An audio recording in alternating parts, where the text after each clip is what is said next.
Hello and welcome back to Indus News with me, Osman Lone. We begin this hour with our top story, and that's Pakistan that's taken diplomatics to the line of control to expose India's false claim of destroying so-called terror camps. Foreign Office spokesperson Mohammed Faisal says India neither joined the visit nor provided coordinates for the alleged launch pads. The diplomats visited the Jura sector along the line of control today to see the damage caused by India's unprovoked firing over the weekend. The foreign diplomats and media were shown pieces of the shells fired by Indian artillery. Pakistan's military spokesperson Major General Asif Ghafoor briefed diplomats and media on India's ceasefire violations. He said Indian forces are targeting innocent civilians along the line of control. Major General Ghafoor said the Indian High Commission could not stand behind its own army chief's claims. He said the baseless claims of the Indian army chief have been exposed. Foreign Office spokesperson Mohammed Faisal said diplomats observed the factual position on the ground. Meanwhile, Pakistan's Foreign Minister Shah Mahmood Qureshi said this is another diplomatic defeat for India.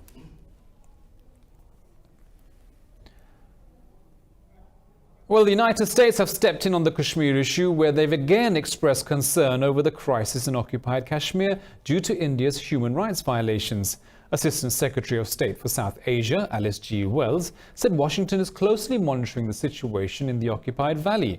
In a statement to the U.S. House Foreign Affairs Committee, Wells rejected India's claims that the situation in the valley is normal since the August the 5th.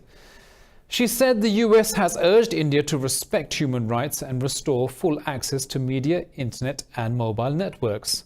Wells said thousands of people have been detained over the past 2 months. The U.S. Congressional Subcommittee of House of Foreign Affairs is holding a hearing on human rights violations in the valley today. New Delhi's lockdown and communications blackout in occupied Kashmir has now entered its 79th day. Well, brushing aside India's palm oil boycott threat, Malaysia has doubled down on its stance opposing New Delhi's illegal annexation of Kashmir. India's business community threatened to boycott Malaysian palm oil after Prime Minister Mahathir Mohamed's speech in favour of the people of Kashmir. Speaking in Kuala Lumpur, Prime Minister Mahathir Mohamed said Malaysia does not retract from its principal positions. He said Malaysia asked member states to abide by UN resolutions. Mahathir said he spoke for the people and anyone is entitled to hold an opinion regarding his remarks. Mahathir said Malaysia will evaluate the situation in the coming days. Malaysia exported over $1.5 billion worth of palm oil and products to India last year. Well, for reporting factually on occupied Kashmir, Indian government wants to gag international media. New Delhi has already imposed communications blackout in the valley and curbs on its own local media. Speaking in Delhi, Indian Foreign Minister S. Jai Shankar criticized the international media for not towing New Delhi's line. Accusing leading international news channels of partisanship, he called for the validation of occupied Kashmir's illegal annexation. He said the American media was very ideological about the Kashmir issue and it had strong present views on this subject. Crushing free speech, India is forcing arrested Kashmiris to sign a bond not to speak over the valley's illegal annexation. Well, in Islamabad, the Centre for Aerospace and Security Studies has organized a national conference on Pakistan's quest for regional security and stability. The event was attended by senior civilian and military officials, academics and diplomats. Our correspondent Sumaira Khan has more. Pakistan's top military, diplomatic and academic strategists gathered in Islamabad evaluate the factors defining the security and stability of the region. Center for Aerospace and Security Studies President, retired Air Marshal Kaleem Saadat, gave an overview of the internal and external challenges facing Pakistan. End of globalization, the rise of populism, the rise of Indian Hindutva. All these factors have added to Pakistan's security problems. The chairman of the Pakistan Military's Joint Chiefs of Staff Committee, General Zubair Hayat, said India's illegal annexation of occupied Kashmir in August has had a devastating effect on South Asia's stability. CAS Director Air Marshal Javed Ahmed pointed to India's adventurism into Azad Kashmir. I am of the firm view that we should use all elements of national power, and this includes your diplomatic prowess as well as your military, and we should not disregard any option. CAS Deputy Director Air Commodore Adil Sultan explained how India is trying to exploit the no first use of nuclear arsenal as a threat to regional states. Probably India could revise no first use. So Pakistan has to take those statements very seriously into consideration and develop appropriate response options. Later, the former governor of the State Bank of Pakistan, Dr. Ishrat Hussain, highlighted the economic and political interface of the security and stability equation in South Asia. Reporting for Indus News, Sumaira Khan, Islamabad. Turkey's President Recep Tayyip Erdogan has met with his Russian counterpart Vladimir Putin at the Black Sea resort of Sochi to discuss the Syria operation. The meeting comes hours before a ceasefire between Turkish and Kurdish forces in northern Syria is set to expire. Earlier, President Erdogan threatened to resume the military operation if the US fails to ensure Kurdish forces' withdrawals from the area. Erdogan said Ankara will continue the offensive with greater determination if Washington fails to keep their end of the bargain. The president said he will brief Putin on how a Syrian constitutional committee can make concrete progress over the conflict. The president said all Kurdish forces must leave the territory where Ankara's plans to build its safe zone. Erdogan said Iran's criticism of Turkey's military operation in Syria is disappointing.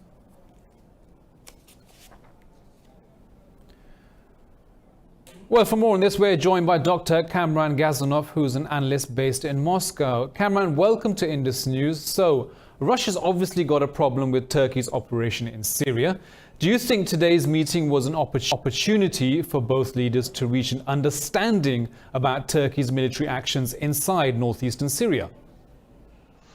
I think, first of all, today's meeting is important because Russia and Turkey also want to prevent some escalations which could happen between Turkish army and Syrian army.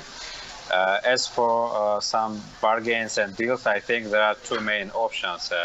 The first option is that Turkey stays on the territory between Tel Abyad and Ras Al Ain, about 150 kilometers, and a new ceasefire will be claimed and Turkish stops completely its operations. And the second option, that Turkey will enhance its operations along the whole Turkish-Syrian border. And in this case, Russia should guarantee with Bashar Assad, that all YPG forces should be pulled out from this region. For the second option, I would say that if Russia will allow such a scenario, then it needs some concessions from Turkey in Idlib. And I think then Turkey must pull out opposition from Idlib a little bit to the north. And at the end, the whole Syrian-Turkish border will be under the control of pro-Turkish opposition. But actually, I think that now the most probable scenario is that Turkey stays on the territory which it already invaded, and then Assad takes control under the rest of territory, and YPG, this is also important, should be disarmed or completely pull out, because if even Assad takes control along the Turkish-Syrian border, YPG will be like a danger for Turkey, and Erdogan will repeat his threats. Okay. So we know, Cameron, that Turkey's got a problem with the YPG and the PKK and the SDF. We know America supports the SDF. We know Russia's got the side of Bashar al-Assad.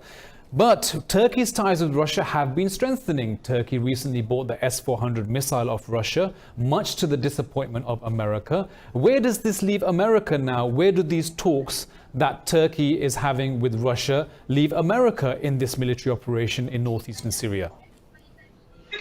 I think that U.S. is disappointed that the territories which they left already Assad gains control here, because the aim and strategy of the United States and Europe was that they should prevent that Assad stays in power. Here, there must be a regime change. And yesterday I heard also that the from Germany, the head of ruling party said that we should create safe zones under the control of NATO.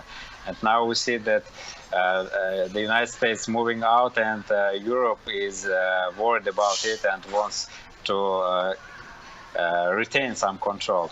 As for a reaction to the United States, I would say also that they will continue with their threats against Turkey if today we see no deal between Russia and Turkey, because if we don't see any deal, then the YPG will stay in these territories, and any attack from Turkish side will bring to sanctions from USA. I would say that it is very probable, because the United States already imposed sanctions, and they devastated the Turkish economy, and lira went down, lost its 30%. Yeah.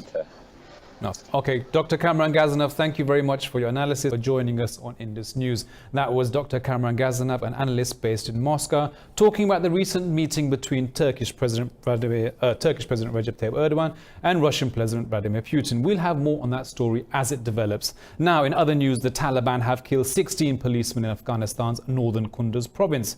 Police said the soldiers were killed in attacks on security checkpoints in Ali Abad district. They said the Taliban fighters also sustained casualties in the clashes. Hello and welcome back to Indus News. Now, US Defense Secretary Mark Esper has called on Saudi King Salman bin Abdul Aziz in Riyadh to discuss strategic cooperation. Bilateral relations and developments in the region were discussed during the meeting. On the 11th of October, the Pentagon said it was deploying more troops to Saudi Arabia after Riyadh asked for reinforcements. The request was made following a mid-September attack on Saudi Arabia's oil plants. Earlier, the Pentagon chief said 2 fighter squadrons and missile defense batteries were being sent to Saudi Arabia. The total number of troops deployed to the kingdom since the attack has reached 3,000. Tensions have soared in the Gulf in recent months after a series of attacks on oil infrastructures and tankers. Britain's Parliament will debate and vote on Prime Minister Boris Johnson's withdrawal agreement bill today. If MPs back Johnson's deal, they'll also be asked to approve a 3-day timetable to consider the legislation. Meanwhile, the decision to curtail the scrutiny of the bill to 3 days has sparked anger from opposition MPs. Johnson is pushing for the Brexit legislation to complete its House of Commons stages by Thursday. Earlier, Speaker John Bercow refused to allow a meaningful vote on Prime Minister Johnson's Brexit deal. Canada's Prime Minister Justin Trudeau is set to retain power but as a minority government. Preliminary results show that Trudeau's Liberal Party fell short of securing enough seats to form a majority government. The Liberals will now need to work with other parties in Parliament to pass legislation during this next term. Preliminary results show Liberals won 156 out of 338 seats in Monday's vote. Trudeau said the people have voted for a progressive agenda. In a tweet, US President Donald Trump congratulated Trudeau on a wonderful and hard-fought victory.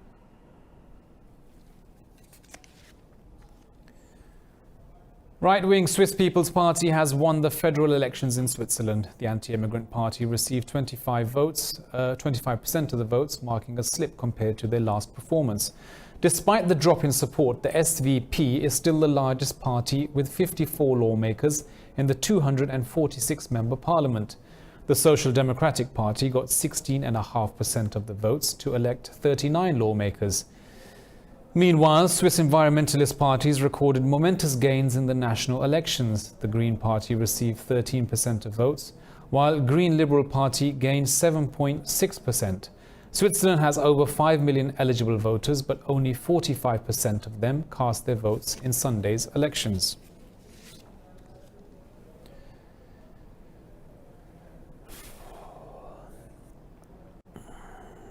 Violent clashes have broken out in almost all major cities of Bolivia over results of Sunday's presidential elections. Main opposition candidate rejected the results as President Evo Morales appeared to be inching towards a fourth term. Rival supporters clashed in the capital La Paz and set a local electoral authority's headquarters in Sucre City on fire. Carlos Mesa, who came a close second to Morales, denounced revised results released by election authorities as a fraud. Mesa accused Morales of colluding with the Supreme Electoral Tribunal to avoid a second-round runoff vote. The US has condemned the Electoral Tribunal's attempts to subvert Bolivia's democracy by delaying the vote count.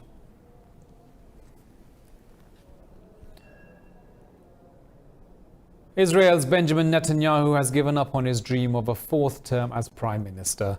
Haunted by corruption scandals, Netanyahu failed to form a coalition for the second straight time in 2 consecutive elections this year. Netanyahu said he's returning the mandate to President Reuven Rivlin, making way for Benny Gantz to form a government. Gantz will have 28 days to form a government. In case he fails to negotiate a unity coalition, President Reuven Rivlin will ask a majority of parliament members to agree on a candidate. Rivlin has vowed to do all he can to prevent a third election since April. Gantz's Blue and White Party has made it clear that they will not enter government with the Likud party while Netanyahu is their head.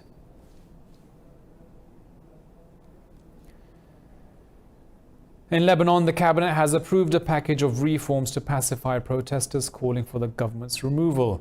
Speaking after a cabinet meeting, Prime Minister Saad Hariri said no new taxes will be imposed in next year's budget. However, protesters have rejected the reforms, saying they do not trust any plan by the current government. More in this report. Massive protests have rocked all major Lebanese cities over allegations of fiscal indiscipline and corruption. The demonstrations are the biggest in Lebanon since 2005. With tens of thousands of people on the streets across the country, the government rushed to implement the long-delayed reforms. The cabinet approved many austerity measures, including the slashing of lawmakers' salaries by 50%. A 50% reduction in salaries of current and ex-lawmakers and ministers. 4. A reduction in the budget of the Development and Reconstruction Committee, the Fund for the Displaced, and the Committee of the South by 70%. Prime Minister Hariri also announced that the government will privatize power production plants within 4 months. Hariri said he supports the protesters' demand for early elections. You have to know your voice is being heard, and if early election is something that you want in order to make sure that your voice is being heard, then I, Saad Hariri, will personally support you in this. Hailing the protesters, Hariri said the demonstrations have put the Lebanese national identity back in its place. Japan's new Emperor Naruhito has been formally enthroned at the Imperial Palace in a grand ceremony.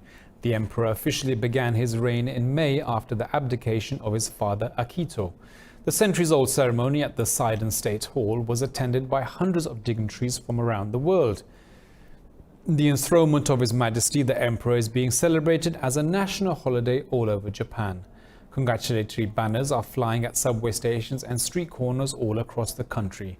But the celebratory mood has been dampened by Typhoon Hagibis, which tore through Japan last week. Naruhito is the nation's first monarch born after World War II.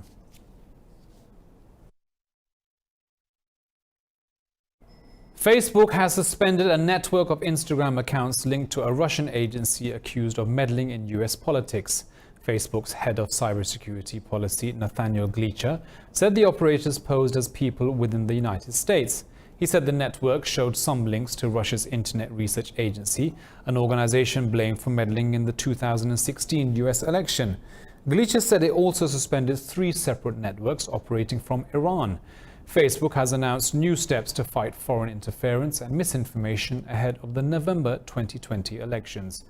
Washington has forewarned that Russia, Iran and other countries may attempt to sway the result of next year's presidential vote. Moscow and Tehran have repeatedly denied the allegations.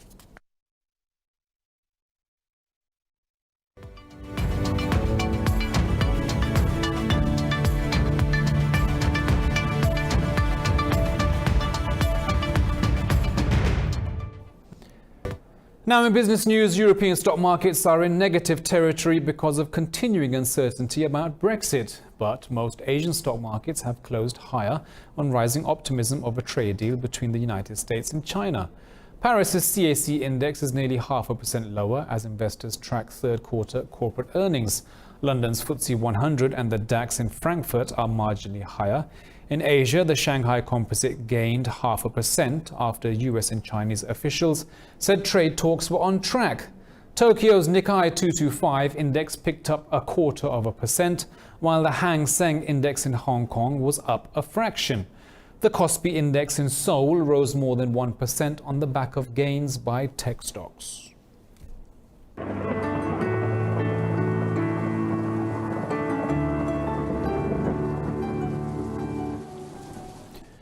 Well, it's 27 degrees here in Lahore, but let's take a look at the weather around the world.